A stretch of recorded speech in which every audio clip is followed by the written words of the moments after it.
সুপ্রিয় দর্শক, আমার হাতে যে মেডিসিনটি দেখছেন এটার নাম হলো রিনামাইসিন। এটি একটি পাউডার জাতীয় মেডিসিন।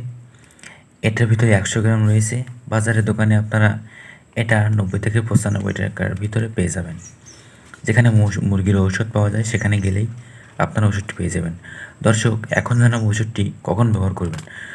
দর্শক, আমরা যখন দেশি হাঁস মুরগি পালন করি তখন মুরগি যখন ঠান্ডা লাগে, ঝিমায়, তখন কিন্তু আমরা বাজার থেকে যে রিনামাইসিনের ট্যাবলেট পাওয়া যায় সেটা ব্যবহার করি। তো আপনারা চাইলে এই গুঁড়াও ব্যবহার করতে পারেন, এটা একটু বেশি কার্যকর। আমরা যারা পোলট্রি, কোয়েল পাখি, এমনকি যেসব মুরগি পালন করি খামারে, তখন কিন্তু আমাদের এই ওষুধটি বেশিরভাগই প্রয়োজন হয়। এই ওষুধটি মুরগি যখন ঠান্ডা লাগে, ঝিমায়, চুনা পায়খানা করে, মুরগি খাবার খায় না, তখন এই ওষুধটা কিন্তু আমরা প্রয়োগ করতে পারি।